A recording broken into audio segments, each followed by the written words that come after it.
to. But even now that, even though we agreed to, we can have one more. No, I'm beginning to feel that we can have one more. Or two, no.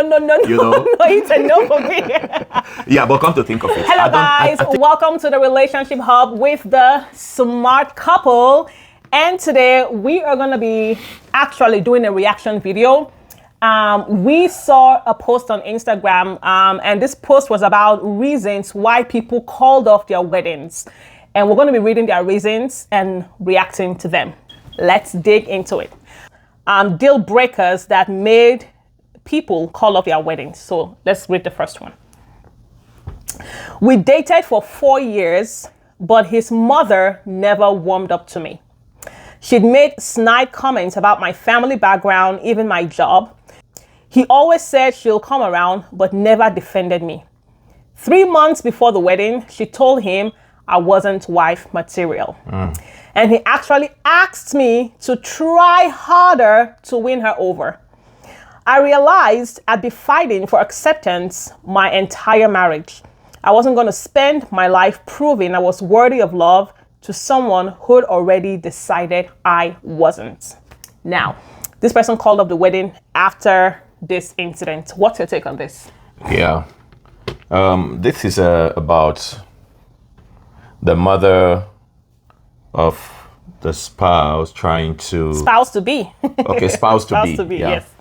Trying to impose herself or having an opinion. It's okay to have an opinion as parents. And first of all, let's establish that it's very okay for parents to have an opinion because they might be seeing what you are not seeing. However, if it's something that one have decided, a relationship that you have decided to go because you know the lady better, yes, and you've been with the lady and maybe the lady didn't fall into the picture or the category of the kind of dream of the mother wife that the mother wants for her son, it's your duty as the husband to be to defend, to come to the aid of the lady. You know, I think sometimes some guys really don't know how to draw the line. Yes. They don't know how to stand up for who they love. Yes. And that's a problem right there. And I think for me, if you ask me, did the lady do the right thing? My answer would be yes. Yes. I mean, it's a yes over yes for me. Yeah. Because if a guy, if he cannot stand for you now, only God knows what other things that will be thrown in when you get married. Yes, it will not. I think the one that actually did it for her and for me was after months to the wedding. Yes, his mother has not warmed up, and the only thing he can tell her is try how hard. Yeah. What do you want her to do? Walk on her head? Yeah. You know, so I think that was for me, that's a big red flag. When the guy is still attached to mommy, that whatever mommy says trumps who he's supposed to be partnering with for life. That's a big issue. So I'm glad you called off that wedding because you would have spent the rest of your life trying to impress mom. Whenever she comes to the house, it'll be you would not feel comfortable. So I think I'm trying to see if there is any other thing that the lady could have done, but I'm thinking in my mind here, but I feel that there's nothing. What else could reason she is have done? That the woman's opinion is made up, but you have been with this lady as the guy. I'm not blaming the girl. I'm not blaming the mother. The mother has an opinion. Yeah. The girl has, but this guy should have played. Should I say devil's advocate or actually stand for the girl against the mom and also create an understanding between both of them. So I think if the guy could not do that 3 months to the wedding, it was never going to be I don't think it's going to ever happen. And I think the mother, because now the thing is this. If that was the woman that the man was supposed to marry, I think the woman succeeded in pushing away a valuable asset to her son's life because she couldn't come to the point of this man that I have brought, this boy, quote unquote, for her is still her boy, that she brought up. She hasn't come to the peace of mind that he's able to make a concrete decision for himself. That she thinks that her own decision should still matter. I think that she did her son a disfavor by not just accepting that your son is a grown man that can pick his wife and lead his married life and build his life. Yeah, I think most parents they don't know when to let go. They don't trust the work they've done in the life of their children. Pause. For all parents. Yes. Parents should get to a point where they can confidently say, okay, I have trained this boy up. They say train up a child the way he should go, that when he's old, he will not depart from it. So if you are confident that you've done a good job, that the boy that is going to become a man to make a decision to get married, you should be able to trust his decision. And said, I've trained my child to a point where I know that I can count on his decision. At that point, you play an advisory role, not an impulsive role. Not imposing to the point that the wedding has to be scattered because that's tragic for both of them, you know, unless it wasn't God's design and the thing had to scatter anyhow. But even if it's God's design and the mom doesn't agree with God's design, it's still going to get ruined. Still going to get ruined. Anyways, that's that. So the next reason is this. So, let me see. 2 days before our wedding, he handed me a prenup. I have a lot to say about this. I have a lot to say too. I wasn't against the concept, but this document treated me like a gold digger. It protected all his assets, but made no provision for my contribution or sacrifices. That's when I knew he saw me as a potential threat, not a partner. I couldn't marry someone who was already planning for our failure.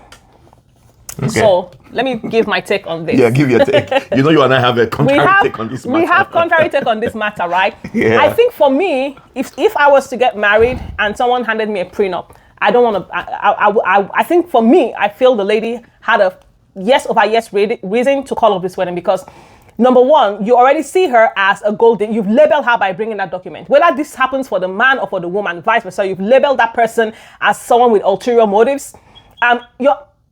Your asset is your asset, but when you're getting married, it's no longer your asset. I don't care if you took 50 years to build it. The moment you want to join your spirit with somebody, then is it physical things that you shouldn't be able to join? If your spirits can join, if your intimate parts can join, and the Bible says you are one, why are you separating the physical asset, but yet you're one in spirit? It doesn't make sense for me. And I feel like you see that person as a threat. So I'm gonna just protect myself just in case you've planned you've planned failure. So whatever happens, I don't care. If you want to go, you can go. After all, I have my stuff. You can go empty-handed the way you came. Come on. My take is this: if you don't trust somebody enough to be completely one with them, spirit, soul, body, assets, then don't marry them. Marry who you trust. Marry who you can share your details with. Marry who you can share your documents with. Marry someone you trust, not someone that you're going to see as a potential gold digger. Okay, that's my take on it. All right. Let's actually go to what the lady said. That 2 days to their wedding, the guy presented her. 2 days. Listen now, the guy presented her with a prenup. Is she angry that it was 2 days to the wedding? That the reason why the prenup, that was why she broke up the relationship? Or she's angry that prenup was introduced in the first place? Because what she is emphasizing on was 2 days to the wedding, he presented me with a prenup. So again, I want to ask, if she is angry with because it's 2 days to the 2 days to the time, that's what makes her. No, that's not the reason. She gave 2 reasons here actually. But the first one, the main thing she gave 3 reasons actually. Okay. And I feel like now okay, it was like a trap. Let me finish. No, hold on. Hold on. It was like a trap. No. Listen, it's not a matter of being a trap. Let's analyze. Why did he wait for 2 days? If you know, I allowed you made your point. Okay, let me make my point because I have a lot. Let me make my point. Now the point is, prenup. I will blame the guy if it was 2 days to the wedding that he introduced the prenup, because they didn't just jump into 2 days to wedding. They have been dating, they've been talking, they've been having conversation, talking about their future, about their lives. And if this has never come up before, or it hasn't been brought up, it has not had they've not discussed about it before, I would say, yeah, she has a right. She has the right to call off the wedding because it was introduced too late, and maybe the girl didn't plan for something like that. However, if this conversation have been heard, they've had this conversation over and over again, but the girl didn't know that he would go through with it, then maybe 2 days to the time, because many scenarios could happen. Now, number 2, prenup in good thing in the marriage? I would not say yes, because for me, I feel that if 2 people come together, they should just live their life. They should come into the relationship or something with the mindset that is going to stay forever. But is prenup an evil, or is this something that should break marriage if there's understanding? Or I would say no. The reason I said that is that there are so many people who get into marriage without even planning for any negative thing, and a divorce or something, but it comes up, and at the end of the day, the man is left stranded, or the woman that have everything is left stranded because of the sharing formula of properties when they get divorced. But so if they want to just say, let's resolve that upfront and let's have a prenup, I don't think it's I don't know if I don't think it's bad, but will I do it? I won't do it, but I don't think it's wrong. So the reason why I say that is this, right? If you're having a prenup because you don't trust this person, I don't want us to drag this because we have a lot to talk about, because you don't trust this person and you feel like this person is in for the wrong reason, so peradventure, it's a marriage. So that's the okay. Can I ask you a question? Hold on, that's the repercussion of a covenant that will become one. And if there's a separation, there's a tear of that covenant. Someone gets. So it's just the implications of. Okay, can I ask you? Let me also tell you that the advantage of that is when there are some things that some people would have been able to endure in marriage, especially ladies or the other guy, or the person that have less. There are some things they would have been able to endure and live through and make the marriage work if they know that if I leave this situation, if I let go, if I break up in this marriage or something, there's no reward in quotes for me that I will just get half of what the other person has already got before. So some of those things will keep them in the marriage. However, some people they lack endurance because of they feel there's a reward. Just imagine some of these athletes in America, for instance, that get divorced, and at the end of the day, the woman gets literally half of everything they've got. But if those things were not there, they don't have anticipation that if this happened, this would be my reward. Let's take, for instance, that there's someone who we know who got divorced. When the lady was, all the people that got divorced with the guy, all her friends that got divorced, they got half of almost everything that the guy had, and they encouraged her to get to follow the same line. And she did, and actually got the guy, and now the guy is stranded. So if those definition was there upfront before that, this property that we have, this is mine, this is yours. If we choose to share it together, that's fine.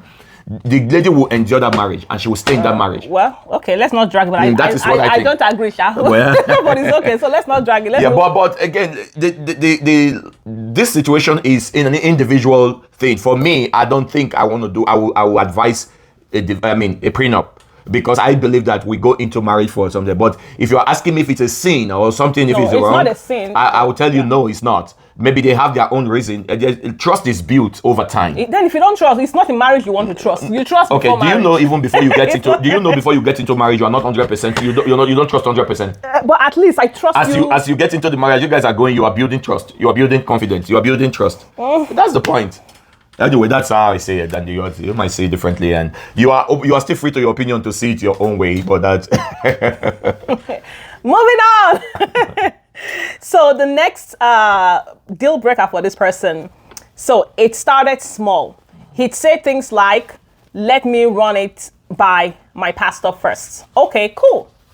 I respected it, but it got out of hand before he paid for anything. Decorator, photographer, even small chops. He had to ask pastor. One time I said I liked a wedding date, and he replied, pastor hasn't approved it yet. I was like, am I marrying your pastor or am I marrying you? The final straw for me was when we were fighting and he said, even pastor warned me about your stubbornness. I just told him, let pastor marry you then. What do you think of that, Pastor Smart? Okay. Well, this is one part of the story we are hearing, though. Yes, we are reacting based on what we're hearing. Yes. Now, the point is it okay for a pastor to have a say in spiritual son's life in terms of some things, in terms of advice, in terms of all those things? Yes. But is there some time where is it? If it's what she explained of buying every little things, I think that's an extreme. Yeah. But asking of the pastor date that the pastor has not approved the date yet. Yeah. Maybe like an available date. Yes. Maybe the pastor has his own schedule, and you guys are setting a date. If you want, there are some people like one of our daughters who say it's me that must wed them, and she have to set the date in the time I'm available. Yes. Because she said she has told her that I must be the one to wed her. Yes. Wed her and her husband. And in situations like that, if you set a date that is not convenient for me, and I said, okay, let me look at my calendar and approve and get you the time that is convenient, that's different. Yeah. You understand? So in that aspect, so we don't know if that is the reason, or we don't know the full story. Yeah. We don't know if that is the reason the husband is saying, pastor, I have not approved the date yet. Yeah. If that is the case, I think the guy is in a good place. Yes. But if it's in a situation where he has loaned his mind or his the reasoning. pastor that he's not reasoning. He doesn't reason. I think the one that got it for her was when she said, "Pastor warned me about your stubbornness." I think that's the one that. But yeah, we can't really say conclusively because that, yes. we have to really understand where what the situation is. If it's put in context, we might see it differently. Yeah, and sometimes it could be a new believer who is just excited about the concept of having a pastor and being able to run things through a spiritual pastor. Maybe it could be someone who didn't grow up with a father and just having someone that, I don't know what the case may be, but it's not, we can't give any conclusion. There's so many things behind this this story. All right, moving on. So this one, I was watching a movie about a woman with cancer, and I casually asked my fiance this question: would you still be there for me if I had a terminal disease? He was quiet for too long, then said he'd have to think about it and that it would and that it would depend on many factors. The fact that he couldn't immediately say yes made me realize he loved the idea of me, not actually me. Yeah. I needed someone who would love me through sickness and health, not someone who saw me as conditional. Oh, I think so. For that reason, she break the marriage. She break the courtship. Because anything could happen. I mean, my dear, it's the truth. The Bible. They said you normally. This is my saying all the time that broken engagement it's better than a broken marriage. Yeah. If a guy is not committing to in sickness and in health. Yeah. Which is part of the confidence. You see, that's the reason why most of my wedding I've conducted. I don't do that crazy. I don't want to use the word crazy thing when they said for richer, for health. Come on, let's be real. In marriage, life happens. Life happens. Things will come up that you did not plan for. Mm-hmm. It's not about this. In this aspect, it's not about confession. The vow have to be in the highs and in the lows. Vow. Yes, that's the vow. Yes, in the highs and in the low. Yeah. Okay, let's even flip it. If the guy is reluctant to commit to, if she has a terminal disease, will he still be there? Mm-hmm. Now let's flip it that if the guy want her to be there when he has a terminal disease. Because sickness does not pick and choose. It can come to anybody. And it can, so a guy that cannot commit, to say in terminal disease, I will be there in a hurry. Yeah. It's not even something to think about. Yeah, if I love you enough, yes, I will be there. I don't have to say, let me see. What will my life look like? We're gonna be there. Yeah. I'll be there. Sister, run. Just call my name. Oh, please, not copyright this, please. So I can post my stuff. But anyways, yeah, I totally agree with that. You have to be there in sickness and in health. Because we were watching a cheaters where we saw this guy's wife was having cancer and he was out cheating because she had cancer and he was feeling overwhelmed. That's part of the package. That's part of the package, You know, you have to be there with the person. That's the covenant. I think we are in a generation today and we are being deceived with some kind of, in the name of faith, that we're trying to make people believe that it will always be good. But even Jesus said, in this world, you will have troubles. Yes. And also, even Psalm 23, he said, the Lord is my shepherd. I shall not want. It makes me lie down. Good stuff. Mm-hmm. But he said, even though I walk through the valley of the shadows of death, meaning that there are times that life will be up, there are times it will be down. If you are getting into marriage with the mindset of it's going to always be well, everybody will be wealthy old age. Mm-hmm. No sickness. And that is what I'm committed to. The other one, I have to think about it. There are many factors that are involved. My dear sister, run away. There's no factors. The only factors involved is love and commitment. Just love. It's good she breaks it. Yes, definitely. All right, moving on. All right, every month he was sending money to his parents, siblings, cousins, even extended family members. His salary was basically their family's income. I wasn't against helping family, but there was no boundary. His 25-year-old brother was still asking for pocket money. His sister expected him to pay her rent. I realized I'd been marrying an entire family's financial problems, not just him. So, I think that the main thing that she kind of mentioned there was no boundary. Yeah. And finances, when it comes to family finances, right? Because now when you've left the nuclear family you came out from, when you leave there, they are no longer your responsibilities, so to speak. I know there are some special cases. For example, if you have a parent who are not doing well, you just have to, take care of your parents and stuff like that. But this one was saying the 25-year-old sibling was still getting pocket money, he was still paying, stuff like that. there's a lot of factors, but I feel the lady's problem was that there was no boundary. There was no limitation. Whenever he spends, he earns, he just sends everything as if it's part of, and then many a times his own new nuclear family could be suffering. You know, so I think we had a case like this where the lady is working, paying the mortgage, and the man works, but then he uses his money to take care of his extended families while his wife pays the mortgage and the bills, and that was really one of the big problems in their marriage. I think in this situation, you were very correct. They said for this reason shall a man leave his father and mother. That includes siblings and others, and cleave to his wife. Unfortunately, includes mother and father. Cleave to his wife, and they both shall be one flesh. When you are starting a new, but in this case, I'm wondering what is the rationale behind the idea? Were they living together? Were they putting their resources together? Because at this point they are not married. They are cutting. Yeah, so when she says he's sending all his money, I'm not trying to be rational here. Because she's also trying to think, because there's some patterns that people start, when, you always say, don't start what you can't finish. Maybe this pattern that has begun, these are the people's expectations. And then she's thinking, when I come in, how is this going to change? Okay. And now when she comes in, she will look like the enemy that has caused him to stop sending money and all of those things. So it depends on... Yeah, that's why I always advise conversation. Sometimes some things is not enough to just break because of how it looks. In this aspect, I would say if the guy is good in every other area, and maybe because of his compassionate heart, and because of his mindset, he does what he's doing, that thing. I think conversation, and maybe God is bringing you into his life to set a balance. Like between between you and her and I, you are the strong one. I said this in public.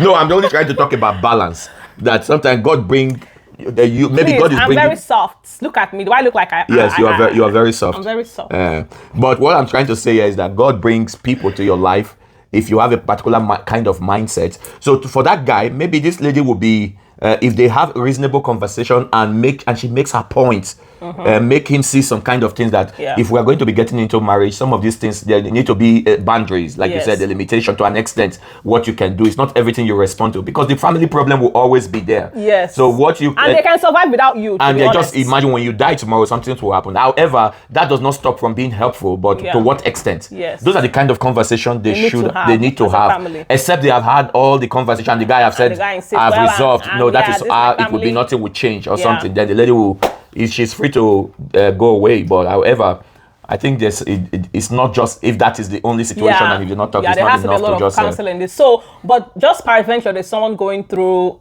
this. So this is the little strategy that we will ask you to kind of consider. For example, of course, you guys are married. If you have your monthly allowances that you keep for yourself, hey, every month I'm going to take this as my personal fund. No, we are going to be taking X amount. I am going to take this. No. I'm trying to say, like, both of you agreeing. Say this percentage, month, you take this and take this, and we'll keep this for the family. You can do whatever you want to do with your portion of your money. I'll do whatever I want to do. And then if you want to help your family from your portion, as opposed to digging into the family's portion, for example, if for example, every month your monthly mortgage, let's say your monthly what you take for your own pleasure is $1,000, and the wife takes $1,000. From your $1,000, you can, if you want to give the whole $1,000 to all of your family members and your friends and your cousins, you can do that, as long as you don't touch the family funds based on agreement. So I think that's a good way. That's a good way, to do it, to so avoid that the other person don't get angry and things like that. That the family is suffering being because neglected. you want to take care of your extended family. Because that could actually happen. The person start feeling that this new family we are about to start is being neglected. I'm not even seeing any effort you're putting to make everything you get. All the money is going out. I have needs and I have to manage, because you have to send money to A and B and C. There has to be balance. You can't be the same. You can't save the whole world. You can't save the whole. If something happens to you now, I guarantee you, something happens to you for 1 year. In that 1 year, they will succeed powerfully. So don't strain your family finances trying to save the whole extended family. So you see that you talk more on this matter than because you are the strong one. There has to be a balance. Isn't that what you said? You said there has to be a balance. No, your family are going to think that I'm the wicked one. I'm not the wicked one. I'm the very nice one. No, you are not the wicked one. You are just, there's a balance. Yeah, there's a balance. The regulator, you know what I mean? Yes, okay. That's a good way, regulator. Okay, so this is the last one. During our first year of dating, he jokingly said he wanted a football team of children. I laughed it off thinking he wasn't serious. But as we got closer to marriage, he kept bringing it up. He wanted 7 children, 4 boys, 3 girls. Very specific. As if though he's the one that's going to put the children in there. He's the one that was. I mean, as if he's going to determine the gender of the children. Okay. Me that just wants one or 2 maximum. He said we could compromise at 5. That wasn't a compromise. It was a life sentence for me. What do you think of this? Well, I think this one, not being diplomatic, these are the conversation they should hear. They should have had seriously before getting to the point. Before getting deep Yes. into what extent of wedding, planning wedding. Because although he said he has been saying it, but she thought that it was a joke. Yeah, I mean, because who wants 7 kids? Then when they not got serious, he now said he can compromise 5. 5, yeah. Then what is the lady's compromise? Because she said she only wanted 1 or 2. 1 or 2. At least if the guy is compromising to 5 and to you it's not a compromise. Now did you come up to at least you say okay, can we do 3 or 4? Yes. At maximum. I think those are conversations that should be heard, and it can't just be only away. But if she feels that, again, it's a good point to say, okay, let's part, because it could affect. It could have, if she feels that it's not something she can ever do or compromise in any way. Before her, she said it's like a death sentence. Yeah. And life sentence. The life sentence. Yeah. That's fine. They should part. They can part. For me, I would say it's a deal breaker, maybe 60%, because usually after the first 2 kids, your mind will change about how many kids you want to have. When you consider the way raising up kids are, many times your mindset towards having 10 children, so it will change, especially in this. I have a friend. She's the one that wants more kids. Wow. And the husband is saying no. So I think it varies from this thing. It may not just change. It's just a desire from inception or from time. Some people want large family. Some just want just a few family, whatever. We had a conversation like that before our marriage, and we agreed. We wanted 2. And we said 2. But even now even though we agreed 2, we can have 1 more. I'm beginning to feel that we can have 1 more or 2. No. You know? No, he said no for me. Yeah, but come to think of it, I think what I feel is there are some things that you don't have to have 100% of everything you want. Yes. If the guy, except you, that is the most important thing to you. If the guy is a caring guy, loving guy, he's a provider, he's not a stingy guy, and he has everything going, you guys can come to compromise for some certain things. Yeah. And with that one factor, it's like, except it trumps every other quality of the spouse. Yeah. It's just like I just said, because I love this girl, she's respectful, she's caring, she's amazing, she's everything I want. But she says she will only have 2 kids. We can talk about it. Yeah. You know, before you and I got married, I said I wanted to get married in 2010. Yeah, and I wanted to get married 2 years. You said you want to get married 2012. Yeah. We had the conversation, but after a while there was compromise, and you agreed. At least you stepped down from your timing. You understand? Yeah. So people can have a conversation concerning some of these deep things. Yeah. But if they could not meet in the same, if they could not meet, they don't have an agreement. Yeah, the Bible says, "Can 2 work together except they agree?" So if there's not, then it can go. Before the guy will now one day go out and start having other kids outside. Yeah. Yeah. Anyways, that has been one. that for today. We hope you enjoyed this episode. Let us know what you think about it. And also, please feel free to go to our website and get the free book, 23 questions to ask before you fall in love. Super important for every single person to go through. And also, if you want us to become your relationship coaches, the information to do so is on the screen right now. Don't forget to like, share, comment, most of all, subscribe to our channel. We'll see you again next time. Bye-bye.